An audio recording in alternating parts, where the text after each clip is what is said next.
नमस्कार, welcome back.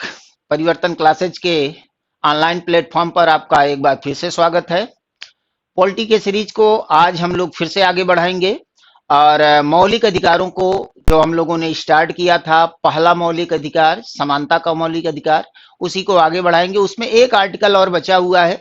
अनुच्छेद 14 से लेकर 18 तक में हम लोगों ने समानता के मौलिक अधिकार को आरंभ किया था। आर्टिकल 14 पढ़ लिया था, विधि के समक्ष समानता। आर्टिकल 15 हो गया था सामाजिक समानता। आर्टिकल 16 हो गया था अवसर की समानता।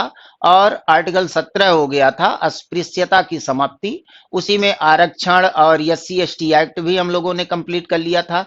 एक आर्टिकल और बचा हुआ है इसमें, उसको भी कंप्लीट कर लेते हैं और फिर हम लोग चलते हैं दूसरे मौलिक अधिकार पर। और दूसरा मौलिक अधिकार हमारे लिए मोस्ट इंपॉर्टेंट होने वाला है, क्योंकि व्यवहारिक जीवन में जो आजादी का उपभोग हम लोग कर रहे हैं, इस आजादी को हम लोगों को जो प्राप्ति हुई है ये दूसरे मौलिक अधिकारों से ही प्राप्त हुआ है।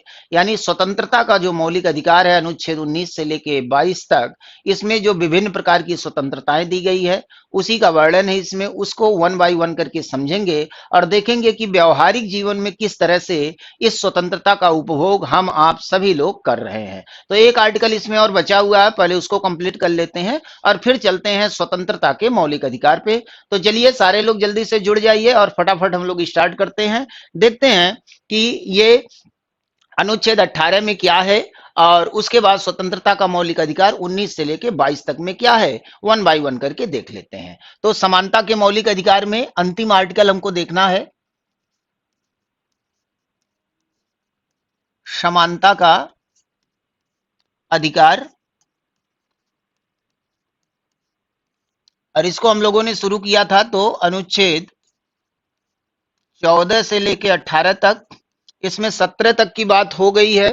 अनुच्छेद 14 विधि के समक्ष समानता, 15 सामाजिक समानता, 16 अवसर की समानता, 17 अस्पृश्यता का अंत, यहां तक बात हो गई थी। आज अनुच्छेद 18 को हम लोग देख लेते हैं। अनुच्छेद 18 क्या है भाई? तो अनुच्छेद 18 में उपाधियों की समाप्ति की गई है। इसको कहा जाता है, इसका टाइटल बनता है उपाधियों का अंत। उपाधियों का अंत। अब ये उपाधि क्या है भाई? इस उपाधि को समाप्त करने का पर्पज क्या था संविधान सभा के सदस्यों के द्वारा? जो हमारे संविधान निर्माता थे, उन लोगों ने उपाधियों को क्यों समाप्त किया? तो सबसे पहले ये समझ लेते हैं उपाधि क्या होती है।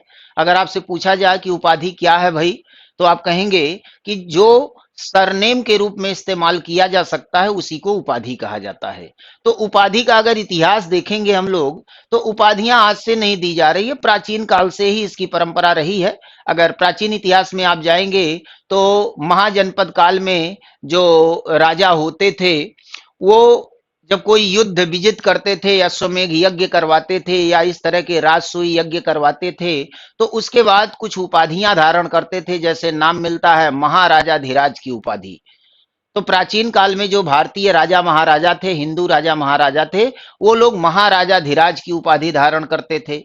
मध्यकाल में आ जाएंगे, जब इस्लाम आया, तुर्कों का आक्रमण हुआ, अरबों का आक्रमण हुआ और गुलाम वंश की नींव पड़ी कुतुबुद्दीन ऐबक से, तो यहाँ भी उपाधियां धारण करने लगे लोग। और गुलाम वंश के जो शासक थे, वो लोग सुल्तान की उपाधि धारण करते थे, सुल्तान। इसीलिए मध्यकाल को सल्तनत काल के नाम से जाना जाता है, दिल्ली सल्तनत कहा जाता है उसको। सुल्तान से ही सल्तनत शब्द बना हुआ है। तो ये लोग सुल्तान की उपाधि धारण करते थे। उसके बाद और आगे बढ़ेंगे तो जब मुगल वंश आया, बाबर का आक्रमण हुआ और पानीपत की पहली लड़ाई हुई, तो बाबर विजयी हो गया और इब्राहिम लोदी हार गया 1526 में। और उसके बाद बाबर ने एक नए वंश की नींव डाली जिसको मुगल वंश कहा जाता है। और मुगल वंश में एक नए तरह की उपाधि आरंभ हो गई। अभी तक जो उपाधि था वो सुल्तान की उपाधि थी, लेकिन मुगल शासकों ने बादशाह की उपाधि धारण करना शुरू कर दिया। तो अकबर बादशाह, औरंगजेब बादशाह, तो इस तरह से बादशाह की उपाधि धारण करना शुरू कर दिया। तो ये मुगल काल में हुआ करता था। और आगे बढ़ेंगे, ब्रिटिश काल में आएंगे तो ब्रिटिश काल में शुरुआत में तो अंग्रेज केवल व्यापार वाणिज्य करते थे। बाद में भारत में राजनीतिक कब्जा कर लिया और कब्जा करने के बाद टैक्स वसूलने के लिए जमींदारी प्रथा का आरंभ कर दिया। और जमींदारों को विभिन्न प्रकार की ये लोग उपाधियां देना शुरू कर दिए, जिसमें जैसे राय साहब की उपाधि मिलती थी, राय बहादुर की उपाधि मिलती थी। इस तरह की तमाम तरह की उपाधियां अंग्रेजों के समय में दिया जाता था। तो ये उपाधियों का इतिहास अगर आप देखेंगे तो ये नया नहीं है, बल्कि बहुत पुराना है। ठीक है, उपाधियां बहुत पुरानी है, उपाधियां दी जाती रही हैं, समय समय पे लोग उपाधियां धारण करते रहे हैं। सवाल ये बनता है, संविधान में लाने की क्या जरूरत थी? उपाधियों को संविधान में क्यों डाला गया? इसके पीछे इसका उद्देश्य क्या था? तो इसका आंसर ये है कि उपाधियां देना या लेना ये बुराई नहीं है, लेकिन उपाधियों के नाम पर अगर रिश्वत दिया जाए तो ये फिर समस्या क्रिएट कर सकता है हमारे राष्ट्र की एकता और अखंडता के लिए, राष्ट्र के संप्रभुता के लिए। तो रिश्वतखोरी ना होने पाए उपाधियों के नाम पर, इसीलिए उपाधियों को समाप्त करने की घोषणा की गई मौलिक अधिकारों के माध्यम से संविधान निर्माताओं के द्वारा भारतीय संविधान में। तो जो उपाधियां हैं, इन उपाधियों को समाप्त किया गया कि अब कोई उपाधि नहीं दी जाएगी, क्योंकि उपाधि के नाम पर रिश्वतखोरी हो सकती है। मान लीजिए कि यहाँ का आपके जिले का कोई प्रशासनिक अधिकारी है और उससे कोई काम करवाना है और प्रशासनिक अधिकारी उसके लिए तैयार नहीं है, तो उसको उपाधियों के नाम पर ढेर सारा भेंट दे दिया जाए, ढेर सारा पैसा दे दिया जाए उपाधि के नाम पर। अब उसके दबाव में आकर के वो काम को मंजूरी दे दिया और वो कार्य हो गया, जबकि वो कार्य इलीगल था। तो कहने में तो कहा जाएगा ये उपाधि था, हमने रिश्वत दिया ही नहीं, हमने तो उपाधि दिया था और उपाधि के नाम पर रिश्वत दे दिया गया, जिससे इलीगल कार्य को भी करवा लिया गया।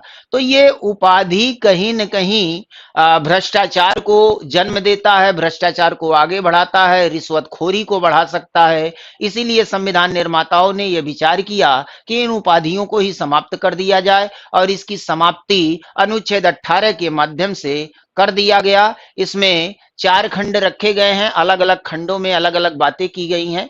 किस तरह की बातें हुई हैं, चलिए एक-एक करके समझ लेते हैं। अब तो बात समझ में आ गई होगी उपाधियां क्या हैं, उपाधियों का क्या दुरुपयोग हो सकता है, संविधान निर्माताओं ने उपाधियों को समाप्त करने का निर्णय क्यों लिया था। तो उपाधियां किस तरह से समाप्त की गई हैं, क्या व्यवस्था है हमारे संविधान में, मौलिक अधिकारों में क्या प्राविधान किया गया है, इसको देख लेते हैं। 4 खंडों में यह विभाजित है, 1 2 3 4 करके। एक-एक खंड को देख लेते हैं कि किस खंड में क्या बातें रखी गई हैं। तो चलिए इसका पहले हम लोग पहला खंड देखते हैं। खंड फर्स्ट की अगर बात करें तो खंड फर्स्ट कहता है कि राज्य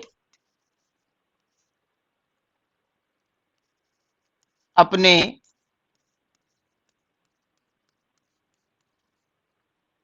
नागरिकों को सेना और शिक्षा, सेना और शिक्षा संबंधी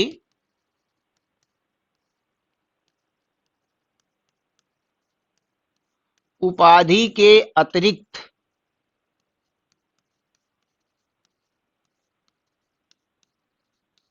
कोई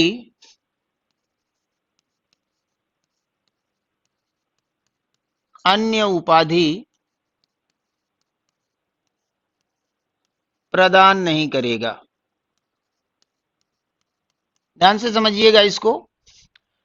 पहले खंड में साफ साफ कह दिया गया है कि जो राज्य है, राज्य का मोटा स्वरूप आप मानिए सरकार की बात कर रहा है, हालांकि राज्य के अंतर्गत विधायिका कार्यपालिका दोनों आती हैं, या मोटे रूप में आप सरकार समझिएगा राज्य का मतलब। तो ये कह रहा है कि राज्य अपने नागरिकों को सेना और शिक्षा संबंधी उपाधि के अतिरिक्त कोई अन्य उपाधि प्रदान नहीं करेगा।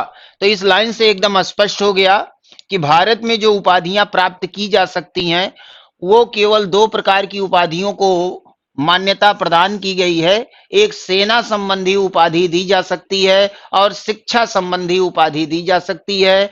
तो हमारे देश में चाहे केंद्र सरकार हो या राज्य सरकार हो, ये लोग अपने नागरिकों को केवल सेना के संबंध में उपाधि दे सकते हैं और शिक्षा के संबंध में उपाधि दे सकते हैं। इन 2 क्षेत्रों के अलावा किसी अन्य क्षेत्र में कोई उपाधि प्रदान नहीं की जाएगी। यह स्पष्ट रूप से पहले खंड में कह दिया गया कि राज्य अपने नागरिकों को केवल सेना और शिक्षा संबंधी उपाधि ही प्रदान कर सकता है, इसके अलावा भारत में कोई उपाधि प्रदान नहीं की जाएगी राज्य के द्वारा। तो सेना के क्षेत्र में तमाम उपाधियां दी जाती हैं।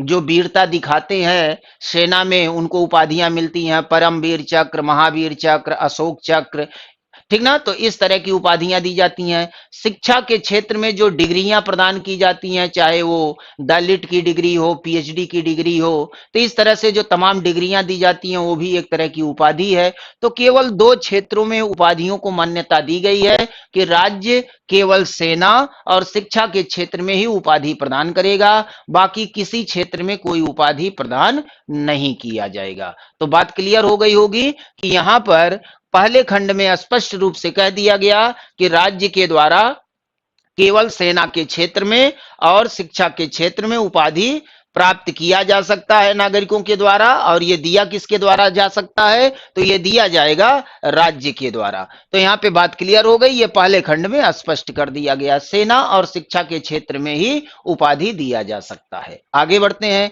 इसके दूसरे खंड पे चलते हैं। इसका दूसरा क्या खंड कहता है, इसका जो खंड 2 है ये क्या कहता है, ये कहता है कि भारत का कोई नागरिक, भारत का कोई नागरिक किसी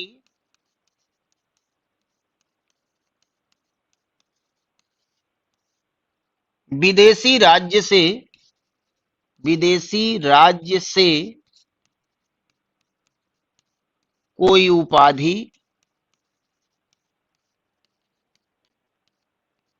प्राप्त नहीं करेगा, प्राप्त नहीं करेगा, प्राप्त नहीं करेगा। दूसरी लाइन भी एकदम स्पष्ट है, ये कह रहा है कि जो भारत के नागरिक हैं ये किसी दूसरे देश से कोई उपाधि प्राप्त नहीं कर सकते।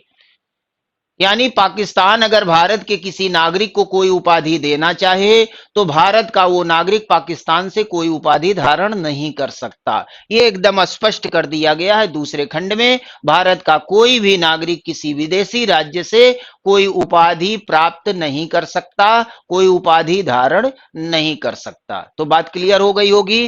पहले खंड और दूसरे खंड में, पहले खंड में कहा कि राज्य अपने नागरिकों को सेना और शिक्षा को छोड़ के किसी क्षेत्र में कोई उपाधि नहीं देगा, और दूसरे खंड में और स्पष्ट कर दिया गया कि भारत का कोई भी नागरिक किसी दूसरे देश से कोई उपाधि ग्रहण ही नहीं कर सकता। कोई भी देश अगर कोई उपाधि देना चाहता है भारत के किसी नागरिक को तो भारत का नागरिक उसको ग्रहण नहीं कर सकता। तो बात क्लियर हो गई होगी, ये पहला और दूसरा खंड। अब इसके तीसरे खंड पे चलते हैं। तीसरा खंड क्या कहता है, इसका स्क्रीनशॉट लेना चाहें तो ले सकते हैं, फिर तीसरे और चौथे खंड को हम लोग देख लेते हैं।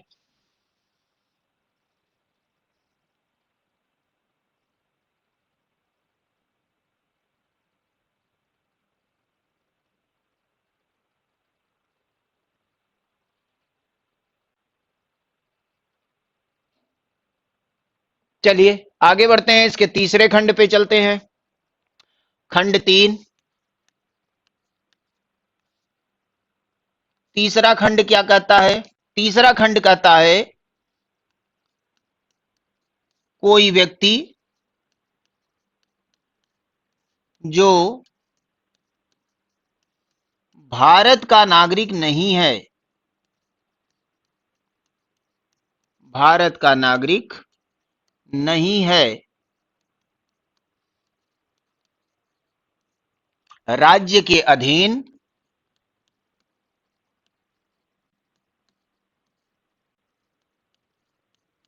किसी लाभ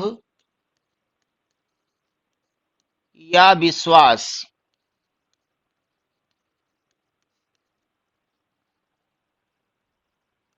किसी लाभ या विश्वास का पद धारण करते समय, पद धारण करते समय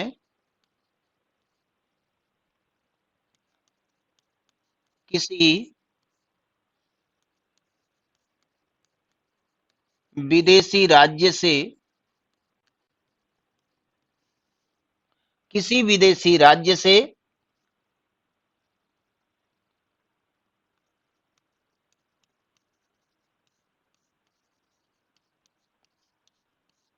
उपाधि धारण करने से पूर्व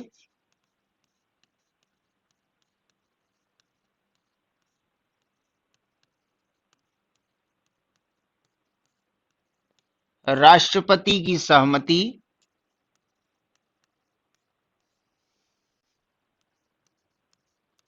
लेनी होगी।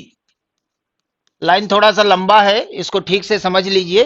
देखिए क्या कह रहा है तीसरा खंड कि कोई भी व्यक्ति जो भारत का नागरिक नहीं है, यानी कोई भी विदेशी नागरिक किसी दूसरे देश का नागरिक है और वो भारत में आया हुआ है और भारत में आके क्या कर रहा है, राज्य के अधीन किसी लाभ या विश्वास का पद धारण करते समय, भारत में कोई लाभ का पद धारण कर रहा है, विश्वास का पद धारण कर रहा है, विश्वास का पद धारण करते समय किसी विदेशी राज्य से उपाधि धारण करने से पूर्व राष्ट्रपति की सहमति लेनी होगी। यानी कोई विदेशी नागरिक है, वो भारत में आया और भारत में किसी पद को ग्रहण कर रहा है, और जब वो भारत में किसी पद को ग्रहण कर लिया और वो किसी दूसरे देश से कोई उपाधि लेना चाहता है, तो पहले भारत के राष्ट्रपति की सहमति लेनी होगी। चूंकि भारत में वो किसी पद को धारण किया हुआ है, उस पद की अपनी गरिमा होती है, उस पद की अपनी गोपनीयता होती है। अब वो किसी दूसरे देश से उपाधि ले रहा है, उपाधि के नाम पे रिश्वत ले ले और जिस पद को वो भारत में धारण किया हुआ है उस पद की गोपनीयता को लीक कर दे, तो भारत की एकता अखंडता को नुकसान पहुंच सकता है, राष्ट्र की सुरक्षा खतरे में पड़ सकती है, हमारी संप्रभुता का हनन हो सकता है। इसीलिए यह व्यवस्था रखी गई है कि कोई भी व्यक्ति जो भारत का नागरिक नहीं है, यानी विदेशी नागरिक है, और वो भारत के अधीन किसी लाभ या विश्वास का पद धारण कर रहा है और किसी दूसरे देश से अगर वो कोई उपाधि लेना चाहता है, तो उससे पहले उसको भारत के राष्ट्रपति की सहमति लेनी पड़ेगी। बिना राष्ट्रपति के सहमति के वो किसी भी दूसरे देश से कोई उपाधि धारण नहीं कर सकता। तो बात क्लियर हो गई होगी कि ये किसके लिए है, ये विदेशियों के लिए है जो भारत के नागरिक नहीं है लेकिन भारत में आए हुए हैं और किसी कारणवश वो किसी पद को धारण कर रहे हैं। तो अगर वो भारत में किसी पद को धारण कर लिए और अब वो कोई उपाधि लेना चाहते हैं किसी दूसरे देश से, तो पहले उनको भारत के राष्ट्रपति की मंजूरी चाहिए। अगर भारत के राष्ट्रपति मंजूरी दे देते हैं तो उपाधि धारण कर सकते हैं, अगर मंजूरी नहीं देते हैं तो उपाधि धारण नहीं कर सकते, यानी राष्ट्रपति के सहमति के बाद ही वो कोई उपाधि धारण कर पाएंगे। तो बात क्लियर हो गई होगी। ये था इसका तीसरा खंड। अब हम लोग इसके चौथे खंड पे चलते हैं, खंड 4। तो पहला खंड और दूसरा खंड ये तो आसान था, तीसरा खंड भी आपको समझ में आ गया होगा तीसरे खंड में क्या था। अब चौथे खंड में देखते हैं चौथा खंड क्या कहता है। चौथे खंड में कहा गया कि राज्य के अधीन किसी लाभ या विश्वास का पद धारण करने वाला कोई व्यक्ति, यहां कह रहा है कि राज्य के अधीन किसी लाभ या विश्वास का पद धारण करने वाला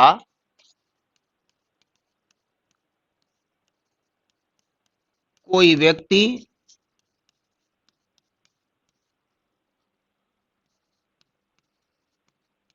राष्ट्रपति के सहमति के बाद ही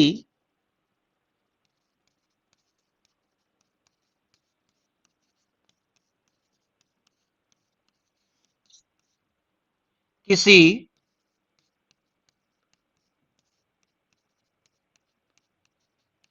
विदेशी राज्य से कोई उपाधि धारण कर सकता है। ध्यान दीजिएगा क्या कह रहा है ये कह रहा है कि राज्य के अधीन किसी लाभ या विश्वास का पद धारण करने वाला कोई व्यक्ति राष्ट्रपति के सहमति के बाद ही किसी विदेशी राज्य से कोई उपाधि धारण कर सकता है। तो यहां पर भारतीयों की बात हो रही है, ध्यान रखिएगा। ये जो खंड 3 है ये किसके लिए है? ये खंड 3 विदेशियों के लिए है। ये किससे संबंधित है?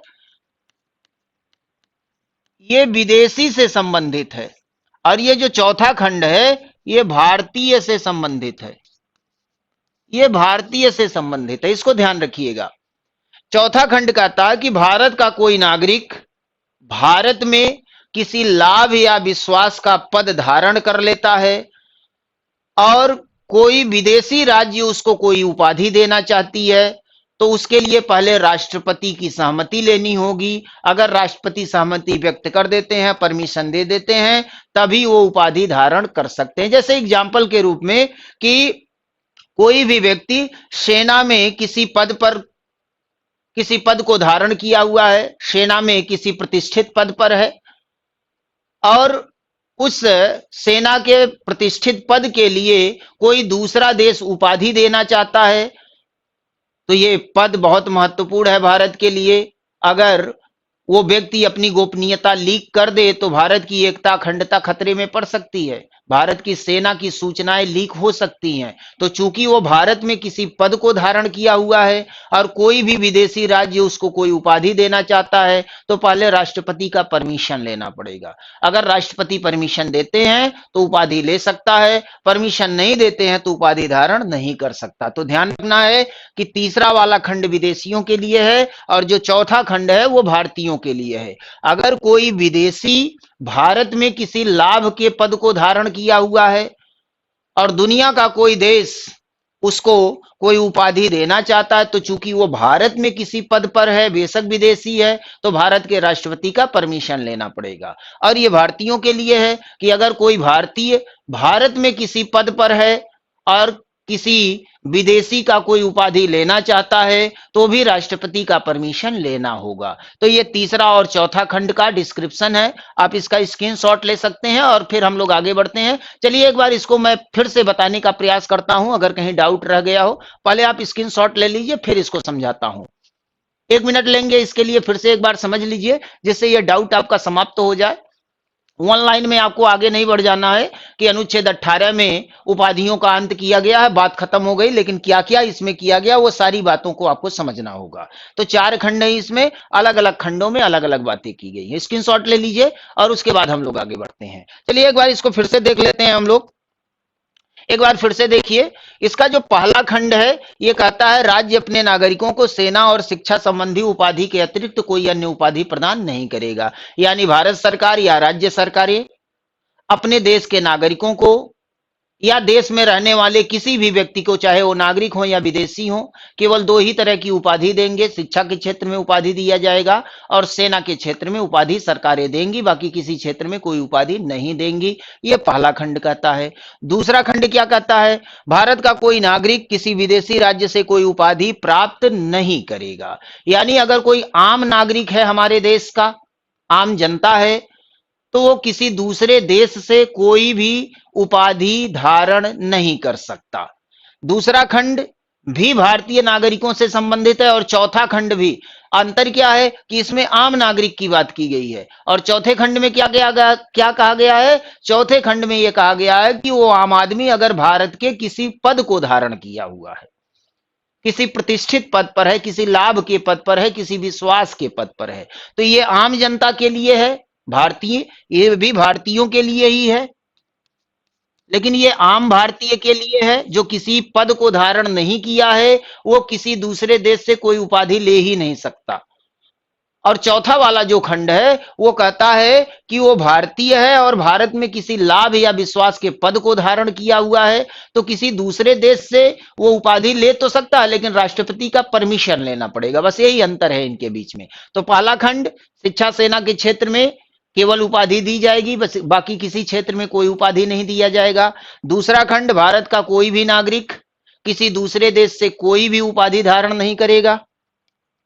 उसके बाद तीसरा खंड कोई भी विदेशी जो भारत में है और भारत में किसी लाभ के पद को, विश्वास के पद को धारण किया हुआ है और किसी दूसरे देश से उपाधि लेना चाहता है तो राष्ट्रपति का परमिशन लेना होगा।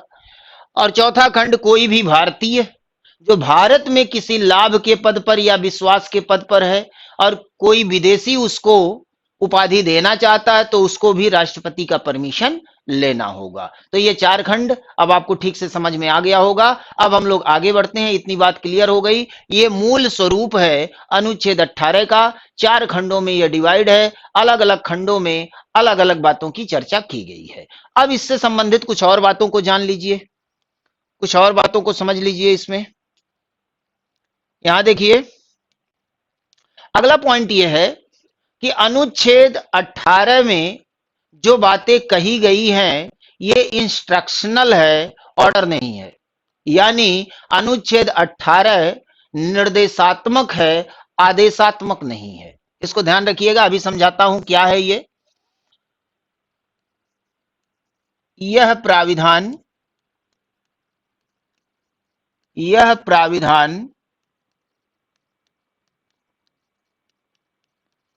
निर्देशात्मक है,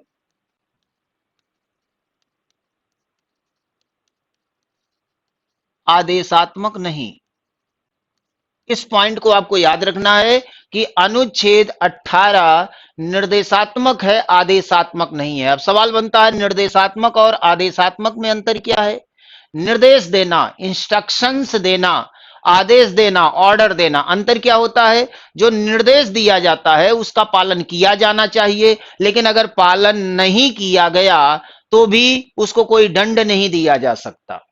आदेश क्या है? आदेश का मतलब है जिसका पालन हर हाल में होना ही होगा। अगर पालन नहीं किया गया तो वो व्यक्ति दंड का भागी होगा।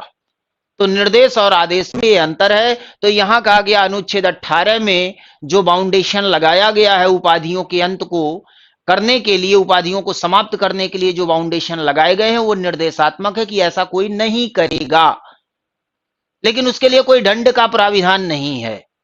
संविधान में उसके लिए कोई दंड का प्राविधान नहीं है कि अगर कोई विदेशी से कोई उपाधि ले लेता है तो ये दंड दिया जाएगा, इसका कोई प्राविधान नहीं है। इसीलिए कहा जाता है अनुच्छेद 18 निर्देशात्मक है, आदेशात्मक नहीं है। केवल निर्देश दिया गया कि ऐसा कोई नहीं करेगा, लेकिन अगर किसी ने कर लिया तो उसके लिए क्या दंड दिया जाएगा, इसके लिए अभी तक कोई प्राविधान नहीं है, इसीलिए यह निर्देशात्मक है। तो अनुच्छेद 18 में जो आदेश दिया गया है वो आदेशात्मक है ही नहीं, निर्देशात्मक है। जो बातें कही गई हैं वो केवल निर्देशात्मक है। किंतु एक बात और याद रखना है,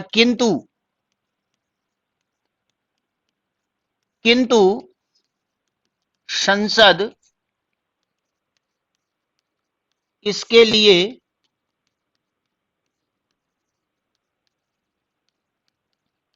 अधिनियम बना सकती ये भी ध्यान रखना है तो निर्देशात्मक। ये निर्देश दिया गया 1950 में जब संविधान लागू किया गया कि इस तरह की उपाधि कोई धारण नहीं करेगा किसी दूसरे देश से, निर्देश दिया गया। लेकिन संसद को यह पावर दे दिया गया कि अगर इस निर्देश का पालन कोई नहीं करता है तो संसद को अधिकार है कि इस पर कानून बनाए और जो लोग इस तरह का कार्य करें, अनुच्छेद 18 का उल्लंघन करें, उनको दंड का भागी बनाया जाए, दंडात्मक व्यवस्था की जाए। तो इसको आदेशात्मक बनाया जा सकता है, लेकिन अभी तक ऐसा हुआ नहीं है। ध्यान रखिएगा कि उपाधियों का अंत जो किया गया अभी भी निर्देशात्मक है, यानी हमारी संसद ने अभी तक इस पर कोई कानून नहीं बनाया है। अभी तक कोई कानून नहीं बनाया गया कि अगर किसी ने अनुच्छेद 18 का उल्लंघन किया तो उसके ऊपर क्या दंड का भागी होगा, क्या दंड दिया जाएगा, इस संबंध में अभी संसद के द्वारा कोई कानून नहीं बनाया गया है। तो अभी भी ये निर्देशात्मक ही है। लेकिन संसद को यह पावर है कि जब उसको लगे कि इसका उल्लंघन हो रहा है, अनुच्छेद 18 का उल्लंघन लोगों के द्वारा किया जा रहा है, तो कानून बना करके इसको आदेशात्मक बनाया जा सकता है और जो लोग इसका उल्लंघन करेंगे उनके ऊपर कानूनी कार्रवाई की जा सकती है। तो बात क्लियर हो गई होगी कि यह प्राविधान अभी तक तो निर्देशात्मक है, आदेशात्मक नहीं है, लेकिन इसको आदेशात्मक बनाया जा सकता है। संसद इसके लिए अधिनियम बना सकती है, इसके लिए कानून बना सकती है, लेकिन अभी तक इस पे कानून बनाया नहीं गया है। बात क्लियर हो गई होगी। अब इसके संबंध में कुछ और बातें। आप जानते हैं कि भारत में कुछ पुरस्कार दिए जाते हैं, जैसे भारत रत्न, जैसे पद्म विभूषण, जैसे पद्म भूषण, जैसे पद्म श्री। ये 5 उपाधियों पर विवाद उत्पन्न हो गया। 5 उपाधियां क्या-क्या हैं? इसको ध्यान रखिएगा, ये नोट में आप लोग ध्यान रखिएगा इसको। नोट, इसमें आता है भारत रत्न, भारत रत्न, पद्म विभूषण, इसके अलावा पद्म भूषण, एक और है पद्मश्री, पद्मश्री। तो ये कुछ उपाधियां भारत सरकार के द्वारा विभिन्न लोगों को दिया जाता है। बहुत सारे लोगों को अभी तक भारत रत्न दिया जा चुका है। हर वर्ष पद्म भूषण, पद्म विभूषण, पद्मश्री से नवाजा जाता है तमाम लोगों को। तो कुछ लोगों ने इस मामले को लेकर के चले गए सुप्रीम कोर्ट, उच्चतम न्यायालय चले गए और कहा कि ये अनुच्छेद 18 का सीधा सीधा उल्लंघन हो रहा है।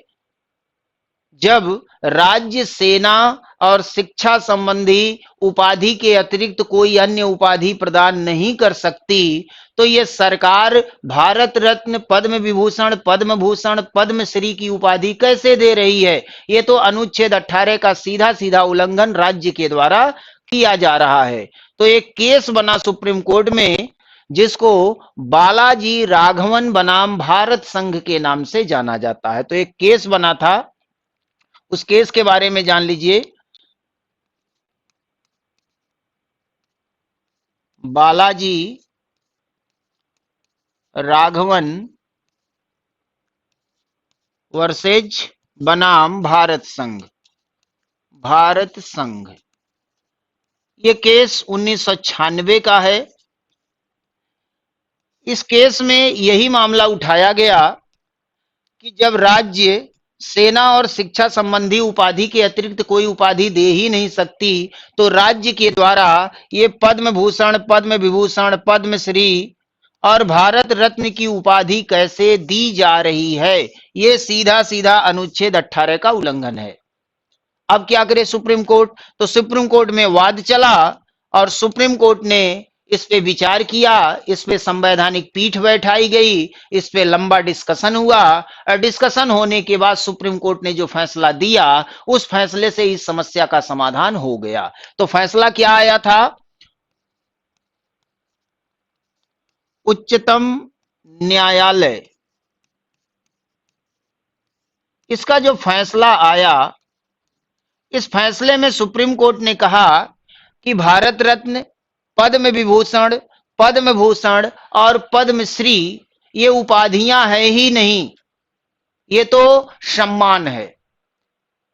उपाधि नहीं है, सम्मान है। और उपाधि और सम्मान के बीच में अंतर यह है, जब पूछा विपक्षियों ने कि अंतर क्या है उपाधि और सम्मान में, तो सुप्रीम कोर्ट ने कहा उपाधि केवल उसी को कहा जा सकता है जिसको सरनेम के रूप में इस्तेमाल किया जा सके, जिसको अपने नाम के साथ उपसर्ग के रूप में या प्रत्यय के रूप में इस्तेमाल किया जा सके, नाम के साथ जोड़कर जिसको देखा जाए, वो उपाधि कहलाता है। और इनमें से कोई भी सम्मान नाम के साथ नहीं जोड़ा जाता। कोई नहीं लिखेगा भारत रत्न अब्दुल कलाम, भारत रत्न अटल बिहारी वाजपेयी, ऐसे नहीं लिखा जा सकता। यानी इसको उपसर्ग या प्रत्यय के रूप में इस्तेमाल नहीं किया जा सकता।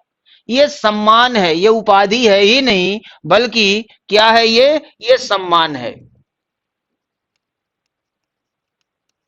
तो सम्मान पर प्रतिबंध नहीं है, सम्मान पर प्रतिबंध नहीं है, प्रतिबंध केवल उपाधियों पर है। और ये भारत रत्न, पद्म विभूषण, पद्म भूषण, पद्मश्री उपाधि नहीं है, बल्कि ये है क्या? ये सम्मान है, ये सम्मान है। इसलिए इस पर रोक नहीं लगाई जा सकती अनुच्छेद 18 के आधार पर। तो इस तरह से मामला साफ हो गया। आप जानते हैं कि भारत रत्न की जो शुरुआत हुई थी वो 1954 से आरंभ हुआ था। तब से लेके आज तक बहुत सारे लोगों को भारत रत्न से सम्मानित किया जा चुका है। भारत का सबसे बड़ा यह सम्मान माना जाता है। बहुत सारे लोगों को भारत रत्न से सम्मानित किया जाता है। देश के जो विभूतियां हैं, बहुत सारे लोगों को यह मरणोपरांत मिला। कुछ ऐसे भी सदस्य रहे जिनको जीवित रहते ही यह सम्मान प्राप्त हो गया था। एक दो सदस्य ऐसे हैं, आप ढूंढिएगा कि ऐसे कौन कौन से व्यक्ति हुए हैं भारत में जिनके जिंदा रहते हुए उनको भारत रत्न से सम्मानित किया गया। ये आज का क्वेश्चन हम आप लोगों के लिए छोड़ रहे हैं। ये क्वेश्चन का आंसर आपको ढूंढना है और कमेंट बॉक्स में सबको आंसर देना है कि कौन से ऐसे व्यक्ति रहे जिनको भारत रत्न उनके जीवित रहते उनको प्राप्त हुआ था। बाकी लगभग लगभग सारे लोगों को मरणोपरांत भारत रत्न मिला हुआ है, लेकिन कुछ लोग हैं जिनको मैं बताऊंगा नहीं कितने लोग हैं। ये आंसर आपको ढूंढना है कि कितने लोग ऐसे हैं जिनके जीवित रहते हुए ही उनको भारत रत्न से सम्मानित कर दिया गया था। ये आंसर आपको कमेंट बॉक्स में डालना है। तो बात क्लियर हो गई होगी। तो ये एक मामला चला था अनुच्छेद 18 को लेकर। इसके लिए संवैधानिक पीठ बैठाई गई। इसमें न्यायिक समीक्षा की गई, जुडिशियल रिव्यू किया गया। तो न्यायिक पुनर्विलोकन के माध्यम से यह स्पष्ट कर दिया गया कि ये सारे सम्मान हैं, ये उपाधियां नहीं है। तो सरकारें इन सम्मानों को दे सकती हैं अपने नागरिकों को। तो बात क्लियर हो गई होगी। तो यही था हमारा आज का डिस्क्रिप्शन, यानी अनुच्छेद 18 हमारा कंप्लीट हो गया। अनुच्छेद 18 में बस यही था कि उपाधियों का जो अंत किया गया है किस तरह से किया गया है, क्या क्या प्राविधान इसमें किए गए हैं। 4 खंड है, चारों खंडों में अलग अलग बातें की गई हैं। ये निर्देशात्मक है, आदेशात्मक नहीं है, यानी इसके लिए अभी तक कोई कानून नहीं बना है। अगर कोई इनका उल्लंघन करता है तो उसको क्या सजा दी जाएगी, इस पर कोई स्पष्टीकरण नहीं है, क्योंकि कोई कानून ही नहीं है अभी तक। लेकिन संसद को यह पावर है कि आवश्यकता अनुसार इस पे कानून बना सकती है, और कानून बना के अगर कोई इसका उल्लंघन करता है तो उसके लिए दंड का प्राविधान कर सकती है। तो बात क्लियर हो गई होगी। यही था हमारा अनुच्छेद 18। और इसी के साथ हम लोगों का पहला मौलिक अधिकार यानी समानता का मौलिक अधिकार कंप्लीट हो गया, जिसमें अनुच्छेद 14 से लेकर अनुच्छेद 18 तक का अध्ययन हम लोगों ने कर लिया। मौलिक अधिकार का जो एक दौर हम लोगों ने शुरू किया था अनुच्छेद 12 से किया था। अनुच्छेद 12 को हम लोगों ने देखा था। अनुच्छेद 13 में बहुत सारी चीजें थी, उसके बारे में हम लोग समझा। और फिर पहला मौलिक अधिकार हम लोगों ने कंप्लीट कर लिया, समानता के मौलिक अधिकार को, जिसमें 5 अनुच्छेद थे, 14, 15, 16, 17 और 18। अलग अलग अनुच्छेदों में अलग अलग तरह के समानता की बात की गई है, क्योंकि राजनीतिक आजादी तो हमको मिल गई थी, अब हमको सामाजिक आजादी की जरूरत थी। और ये सामाजिक मौलिक अधिकार के माध्यम से सामाजिक आजादी सबको दे दिया गया, सबको बराबरी का दर्जा दे दिया गया हमारे देश में। व्यक्तिगत तौर पे कोई इस तरह का भेदभाव तो कर सकता है, लेकिन सामाजिक तौर पे अगर कोई भेदभाव करेगा तो वो जेल जाएगा। उसके लिए बहुत सारे कानून बनाए गए हैं, और उसमें से एससी एसटी एक्ट के बारे में हमने आपको समझा दिया था। कितना कठोर कानून बनाया गया था 1989 में, जो 1990 में लागू किया गया, जो वर्तमान समय में भी चल रहा है। सबसे ज्यादा जो भेदभाव होता था वो एससी और एसटी के साथ ही किया जाता था। उनको निम्न जाति का माना जाता था।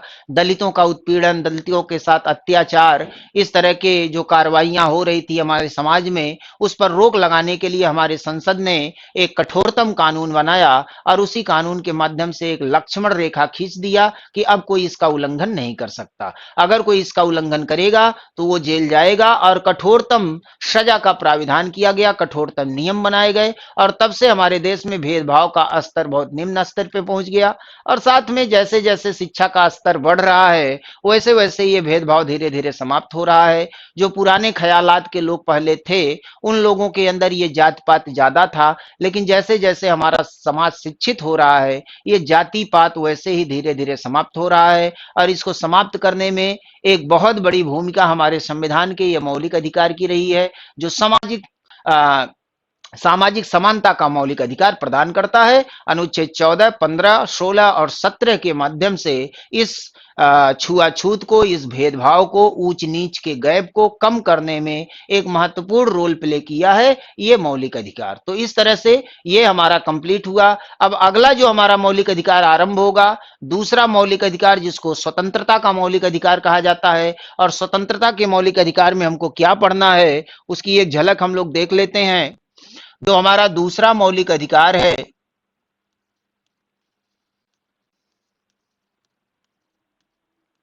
स्वतंत्रता का अधिकार। और इस स्वतंत्रता के अधिकार को हम लोग अनुच्छेद 19 से स्टार्ट करेंगे, अनुच्छेद 22 तक चलेंगे। मोस्ट इंपॉर्टेंट बनने वाला है ये आपके लिए, क्योंकि जिस आजादी का उपभोग आज हम लोग कर रहे हैं, चाहे हम विद्यार्थी जीवन में हो, शैक्षिक जीवन में हो, हम व्यापारी हो, किसान हो, मजदूर हो, नौकरी पेशा वाले लोग हों, सारे लोगों को पूरी आजादी मिली हुई है। ये आजादी किस रूप में मिली है, कैसे मिली है, किस हद तक मिली है, ठीक ना, इसकी सीमा क्या है, इन सब का वर्णन हम लोग इसी में देखने वाले हैं, जो स्वतंत्रता का मौलिक अधिकार दिया गया है। तो इस सेगमेंट को, इस सेशन को कोई मिस नहीं करेगा। मोस्ट इंपॉर्टेंट ये बनेगा, स्वतंत्रता के मौलिक अधिकार में हमको क्या क्या स्वतंत्रताएं मिली हैं, किस हद तक हम स्वतंत्र हैं, कितनी स्वतंत्रता का उपभोग हम कर सकते हैं अपने जीवन में, हमारी स्वतंत्रता का लिमिटेशन क्या है, क्या ये अनलिमिटेड है कि चाहे जितनी स्वतंत्रता का उपभोग हम कर लें। इन सब का पूरा वर्णन हमको इस दूसरे मौलिक अधिकार में अनुच्छेद 19 से लेके अनुच्छेद 22 तक देखने को मिल जाएगा। इसमें भी जो 4 अनुच्छेद हैं, अलग अलग अनुच्छेदों में अलग अलग बातों का वर्णन किया गया है। जो अनुच्छेद 19 है, इस अनुच्छेद 19 में ही 6 प्रकार की स्वतंत्रताओं का वर्णन है। उसमें क्या क्या स्वतंत्रताएं हैं उसके बारे में देखेंगे। अनुच्छेद 20 पे चलेंगे तो हिरासत में अगर किसी व्यक्ति को लिया जाता है तो अपने आप को दोष सिद्धि से किस तरह से अपने आप को बचा सकता है, उसके विषय में वर्णन किया गया है। अनुच्छेद 21 पे चलेंगे तो प्राण और दैहिक स्वतंत्रता की बात करता है, rights of life and personal liberty की बात करता है। अनुच्छेद जो 22 है वो मोस्ट इंपॉर्टेंट बनेगा, थोड़ा सा कॉम्प्लिकेटेड भी है। उसमें 2 तरह के डिटेंशन की बात की गई है, और जो डिटेंशन है, डिटेंशन कितने प्रकार की हो सकती है, किस तरह का डिटेंशन होता है, उसके बारे में समझेंगे।